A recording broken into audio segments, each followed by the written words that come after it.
quand j'ai réfléchi un petit peu au TEDx, je me suis dit, je vais faire quand même un partage d'expérience. L'idée de parler du 4.0, c'est hyper sympa, mais du coup, moi, aujourd'hui, où c'est que je me trouve? Dans mon why et dans ma recherche, en fait, de qui je suis. Et tout ce que j'ai entendu avant, ça me parlait un petit peu, cette notion de slasher, etc.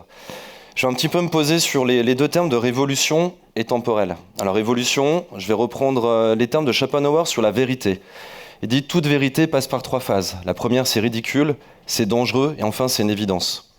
Maintenant, j'en prends les mots d'Idriss Aberkan, quelqu'un qui est un très bon orateur, dit « Au-delà de la vérité, toute révolution passe par trois phases.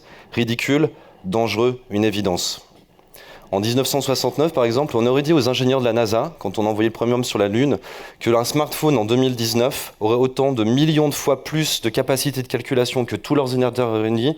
Ils auraient dit « C'est dangereux, c'est totalement ridicule. » On n'y croit pas. Aujourd'hui, c'est une évidence. D'autres exemples, assez qui nous parlent à tous, c'est Coco Chanel. Elle s'est dit, tiens, je vais dessiner des pantalons pour les femmes. En 1800, c'était totalement interdit pour les femmes de porter des pantalons. Dans les années 1900, Hélène Brion, qui était une enseignante, a porté un pantalon, elle a fait de la prison pour ça. C'était ridicule, c'était dangereux, on l'a mis en prison. Aujourd'hui, c'est une évidence. Tous les exemples de révolution passent par ces phases-là, selon l'angle de vision dans lequel on le regarde. Et ça, je vais revenir dessus. La notion temporelle, le temps qui court, j'ai passé le temps, gagner du temps, perdre du temps, juste à temps, le just in time. Aujourd'hui, dans l'industrie, tout le monde parle de just in time, du lean, comment arriver à optimiser, etc. Le temps aujourd'hui, c'est aussi une révolution. Si on regarde, la loi de Moore, elle dit tous les 18 mois, c'est x2 pour une nouvelle technologie. Est-ce qu'on n'est pas envahi aujourd'hui de toutes ces nouvelles technologies? On en viendra après. On entend parler de blockchain, de quantum technology. On entend parler d'intelligence artificielle. Finalement, c'est pas mal de buzzwords. Mais là, temporellement, de plus en plus, on entend ces mots-là. C'est une révolution? À voir, je ne sais pas. Pour l'image de fond, c'est un qui est reconnu, c'est le film Interstellar. J'aime bien aussi les films. Et lui, il va dans plusieurs dimensions. Finalement, on parle de notions temporelles, etc. C'est un très bon film et je vous le conseille. Et finalement, là, je vais essayer de vous emmener dans différents espaces-temps. Il y a 10 ans en arrière, 20 ans en arrière, dans 5 ans, dans 10 ans, dans 20 ans. On essaye de voir ce que ça va donner. Puis finalement, aujourd'hui, dans mon job au quotidien, je reviendrai un petit peu là-dessus, je suis allé dans l'espace-temps du futur. Il y a quelques semaines, exactement il y a 1 mois et demi, je suis parti aux États-Unis pour une mission au nom de la Confédération suisse sur le scouting, la recherche des nouvelles technologies. Et finalement, j'ai découvert quoi? Je me suis imaginé des médecins qui, dans 10 ans, 20 ans, seraient capables d'implanter des cœurs de bébés ou des cœurs d'adultes à partir des cellules souches par impression 3D. Cette société, elle existe. Elle se trouve à Chicago, elle s'appelle Biola 4D. Aujourd'hui, ils peuvent prélever des cellules souches humains et faire croître des cœurs de bébés. C'était plus facile pour le faire croître. Et aujourd'hui, ils sont dans les phases cliniques pour faire l'implantation. Mais ils sont fonctionnels. Ça peut paraître dangereux, peut-être même ridicule de se dire mais c'est pas possible. Ça sera une évidence qu'on sera capable d'implanter des cœurs artificiels produits à partir de nos cellules sur des imprimantes 3D. Et ça, c'est mon quotidien depuis maintenant 2 ans, où je vis dans toutes ces nouvelles technologies. Je vois des choses complètement folles, complètement ouf, comme disent les jeunes aussi. J'essaie un peu de me mettre dans la tendance. Je suis pas encore si vieux que ça, mais finalement, il y a ce côté-là. Maintenant, rétro-feedback, 20 ans en arrière. 20 ans en arrière, j'étais ado, on va dire 14, 15, 16 ans. Et puis, à cette époque-là, je découvrais Internet, ce qui peut paraître un peu étonnant, mais l'accès web était commençait à venir. Téléphone portable, fallait encore un petit peu oublier. Il y a mon père qui est là, mais du coup, c'était interdit. J'écoutais du Ace of Base, il y en a qui connaissent ou pas, Kurt Cobain. Et puis finalement, la nature, elle était un peu ingrate. Je ressemblais à ça. Donc du coup, merci aussi. Le temps de faire aussi son ouvrage. Donc la notion temporelle est assez sympa. Aujourd'hui, j'ai 2 enfants.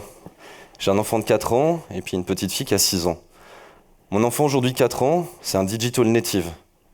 Ça me fait halluciner, mais du coup, j'essaye de cacher des applications comme YouTube pour aller, etc. dessus. Il arrive toujours à les trouver. Ce gamin, il écoute du Maître Gims, il écoute du Soprano.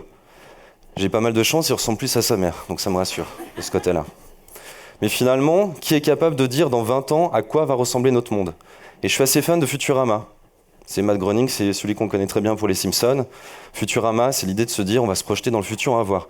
Futurama, pour l'histoire, ça vient de 1936, où General Motors avait créé en fait une exhibition sur quels seront nos futurs, les voitures, etc., etc. Et du coup, il y avait déjà pas mal d'idées derrière, clairement, sur ce qu'on avait à vivre ou pas.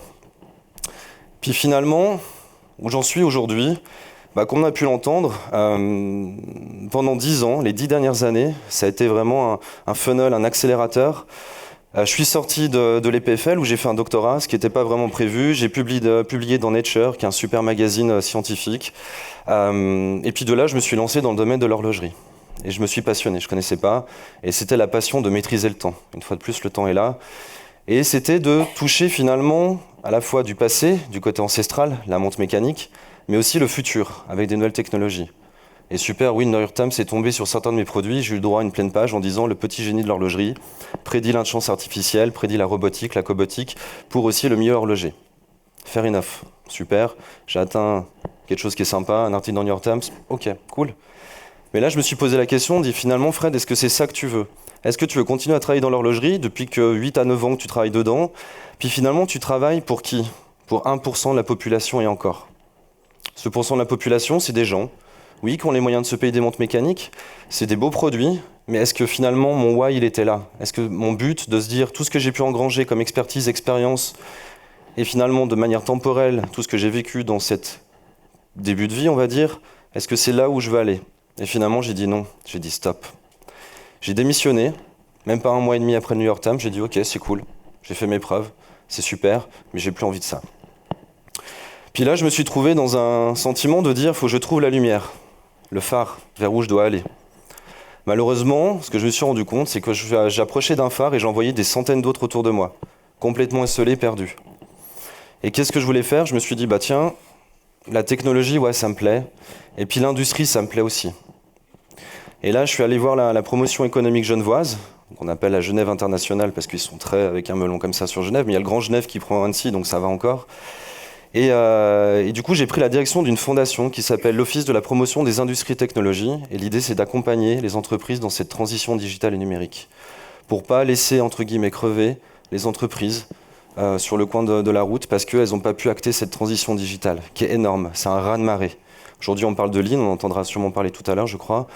Mais ces nouvelles technologies, elles ont clairement un impact sur la manière de produire et surtout sur la manière de répondre à des changements de paradigme. Aujourd'hui, on vit dans énormément de changements de paradigme et surtout aussi dans l'industrie, sur la personnalisation, sur la pression sur les prix. Et ces technologies-là sont très utiles. Et donc, du coup, pendant quasiment 2 ans, j'ai pu vivre à travers ces technologies, essayer de les amener au niveau des industriels.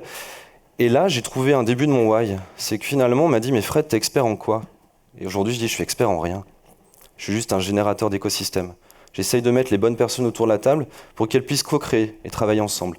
Amener des experts qui sont académiques de la recherche, amener des experts qui sont de l'industrie, des startups, et bien entendu aussi des jeunes comme vous, comme nous, qui sont là pour amener finalement aussi leur envie, et d'apprendre et d'acquérir et surtout d'apporter.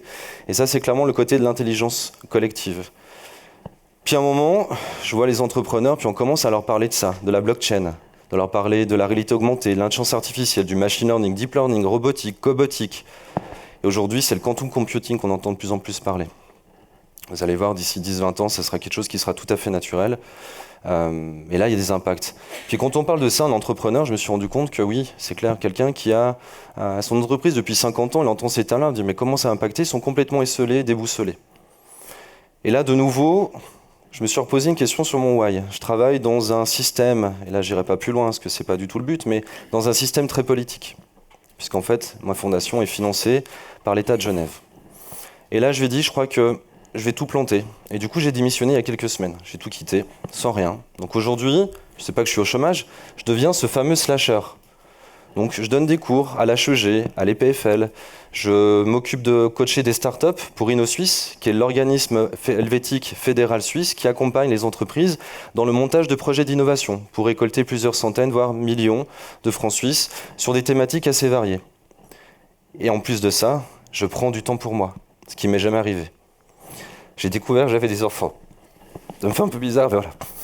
Et du coup, aujourd'hui, je suis posé et je regarde ça, et c'est comme si j'étais assis au bord de cette falaise et je regarde en face de moi. Et je réfléchis un peu tout ça, puis je me dis, mais tiens, si je reprends un petit peu mes cours, que j'ai peut-être pu avoir ici, je viens d'avoir un accent genevois là, c'est un peu horrible. Et je suis français à la base, hein, c'est ça le problème. Du coup, comme quoi, le temps a fait aussi son ouvrage. On parle aussi de la courbe de Gauss, ça on entend tous parler, la médiane, plus 1 sigma, 2 sigma, 3 sigma. Puis finalement, je me dis, ceux qui sont là au bout, finalement, ces fameux pourcentages qui sont peut-être l'exception, la probabilité, les fameux oubliés, les maladies orphelines, etc. Finalement, c'est vrai qu'on a toujours concentré, dire on a les 80, j'allais dire 80 ou 90%, puis ceux qui sont sur le côté finalement. Mais en fait, aujourd'hui, c'est cela, c'est les fameux 1%. Si vous entendez, il y a les 99 et 1%. On dit qu'aujourd'hui, c'est 1% au niveau mondial qui décide pour les 99%, 99 autres pourcents. Du coup, c'est peut-être là qu'il faut aller chercher. Puis ces technologies, elles peuvent aider aussi à aller dans cette direction-là, d'aller chercher les oubliés. Puis il y a aussi de se faire entendre. Aujourd'hui, la technologie permet, oui, d'avancer sur pas mal de choses, mais permet aussi de donner la parole à ceux qui n'avaient pas la parole avant et d'avoir des solutions. Alors pour aller dans ce sens-là, je vais prendre quelques exemples, juste de se dire passé, présent, futur, pour l'éveil des consciences, puis voir vers quoi on va au niveau de ces révolutions et au niveau du temps. J'ai parlé de la médecine. Alors ce que j'aime bien dire aujourd'hui, c'est que la tendance de la révolution 4.0, c'est qu'on passe d'un système complètement centralisé à décentralisé. On explose les codes. Aujourd'hui, il n'y a plus de frontières. La blockchain, juste pour un terme, c'est qu'aujourd'hui, au lieu de faire quelque chose de centralisé, on décentralise. On fait des blocs d'informations qui sont répartis un peu partout dans le cloud. Ça, c'est encore un autre sujet. Mais finalement, il y a ces notions, on décentralise. Les centres de production, je suis assez convaincu, c'est ce qu'on a de plus en plus, on aura plus, comme on a eu et qu'on a encore aujourd'hui, des centres de production figés. J'ai un centre de production qui est à Anne-Sylvieux, non. Demain, on va reprocher les centres de production des centres de consommation dus à la personnalisation, dus aux nouvelles technologies telles que l'impression 3D, dus au cloud manufacturing, dus à l'interopérabilité des systèmes, etc. Et la médecine, elle fait aussi clairement un bond énorme en ce moment. Il y a 10 ans, 20 ans, 30 ans en arrière, le médecin, il a fait ses études et c'était la référence. On allait chez le médecin et c'est lui qui disait « vous avez telle pathologie, c'est tel médicament » et voilà. Là, totalement aujourd'hui, avec les nouvelles technologies, on décentralise l'intelligence artificielle. Vous savez qu'il y a des applications aujourd'hui qui fonctionnent très bien. Je prends 2 exemples sur le cancer de la peau. Aujourd'hui, on peut prendre des images finalement des grains de beauté, on arrive à savoir s'il y a un risque de cancérigène ou pas. Pourquoi ? Parce qu'avec toutes les bases de données, des images, etc., le machine learning, on arrive à éduquer et à savoir quels sont les risques. Même chose pour la radiographie. Aujourd'hui, on peut utiliser l'intelligence artificielle pour détecter certains types de radiographie, des choses comme ça.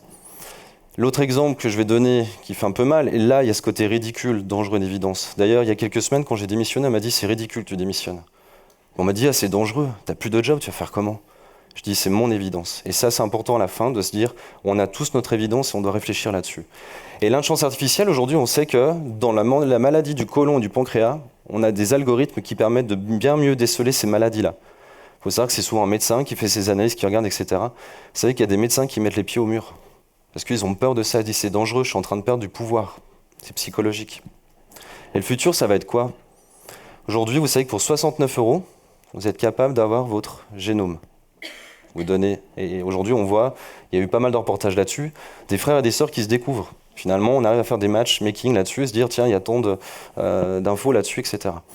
Le quantum technology va aider aussi là-dessus. La puissance de calculation qui va pousser derrière. Aujourd'hui, pour analyser un génome, ça prend un certain temps. Demain, pour analyser des millions de génomes, grâce au quantum technology, ça sera quelques secondes pour analyser ça. L'automobile, la mobilité. Regardez aujourd'hui, je prends mon père qui est là. Renault, c'était le truc pour la famille Dreyer-Gonzalez. Donc j'ai eu droit à la Renault 5, la Renault 4L, la Renault 19, la Renault 21, la Laguna, la Velsatis. Aujourd'hui, c'est la Clio, ils sont à la retraite, donc du coup, c'est un peu...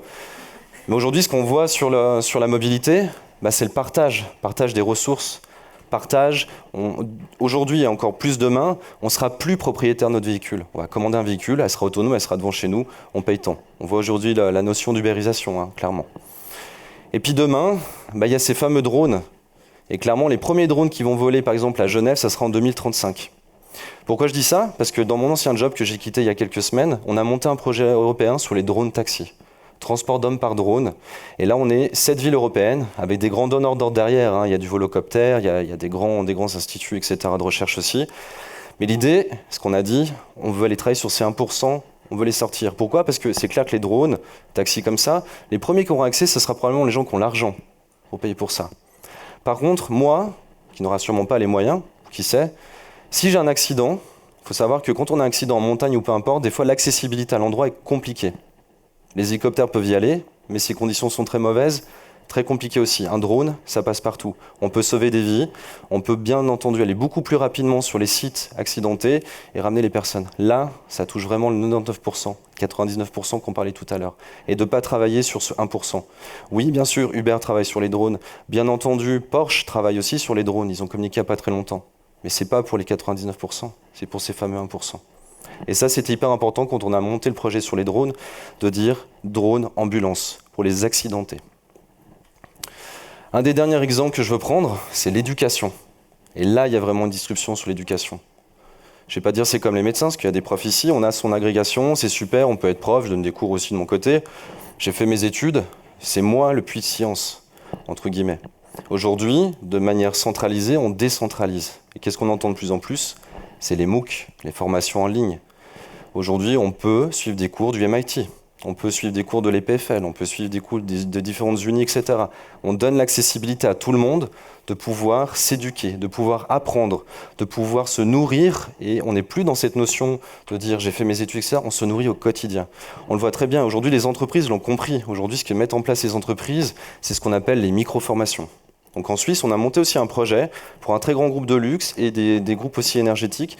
Tous les collaborateurs, tous les matins, ont entre 15-20 minutes de formation en ligne sur des thématiques intéressantes aussi pour eux. Puis la question de demain, puis là c'est un peu le point qui est ouvert, je suis en train de me dire que le plus grand formateur mondial sera sûrement Google. Et pourquoi? Parce que Google, il est en train de ponctionner, et c'est pas le seul, c'est donner. Et finalement, ce qu'on disait tout à l'heure, et on peut prendre n'importe quel exemple, dans la génomique, oui, on a notre génome. On a aujourd'hui plein d'appareils sur notre corps, etc., qui mesurent notre qualité de vie, qu'est-ce qu'on fait, etc. Ces informations-là, elles sont vitales pour nous, parce que finalement, de manière prescriptive, voire prédictive, on pourra anticiper certaines maladies. On pourra aussi anticiper de manière assez agile quelles sont les formations les plus adaptées aujourd'hui pour vous, étudiants, par rapport aux besoins de l'industrie demain, des produits, de services, etc. Mais ces informations-là, elles sont aussi personnelles. Et finalement, ce que je veux mettre en avant, c'est qu'il y a une étude très sérieuse qui a été menée là-dessus par rapport à cette notion de données, ces données personnelles. Et la première chose, on dit, finalement, vous allumez des cierges, puis on verra ce qui se passe. C'est ridicule. Deuxième option, et ça je le vois chez les très jeunes avec qui je discute, ils disent, mais moi j'ai rien à cacher, mes infos je peux les donner. Cambridge Analytica, c'est un sacré sujet. Comment faire passer un président des États-Unis, non pas en travaillant sur des États, mais carrément sur des petites villes, et de pouvoir retourner la tête, entre guillemets, à certaines personnes. Cette notion de données, elle est clé. Facebook ont dû s'expliquer là-dessus. Et ça, finalement, ouais, c'est dangereux. Je peux faire la politique de l'autruche. Et finalement, le message d'aujourd'hui, c'est ce que je disais, c'est notre vérité, ma vérité, vos vérités, c'est se dire, il faut aller dans l'action. Il faut réfléchir à ça, il faut agir de manière en être chance collective. Je ne suis pas du tout là en train de revendicatif en disant, oula, il y a un énorme danger. Non, les technos, elles sont top, mais aussi certaines déviations sur lesquelles on doit être conscient que nous aussi, on est acteurs. C'est ces fameux 99% où on a le droit aussi de dire notre mot. Et pour moi, c'est hyper important, et mon why est là-dessus aujourd'hui, c'est que j'aide aussi pro bono des entrepreneurs ou des personnes qui sont un peu perdues par rapport à tout ça, puis de leur dire attention, oui, il y a des dangers, par contre, il y a des super opportunités, et ça, on peut travailler ensemble dessus. Donc le message aujourd'hui, toute révolution, oui, toute vérité a ces trois phases. Ridicule, dangereux, une évidence. Réfléchissez à votre évidence et agissez par rapport à ça. Voilà.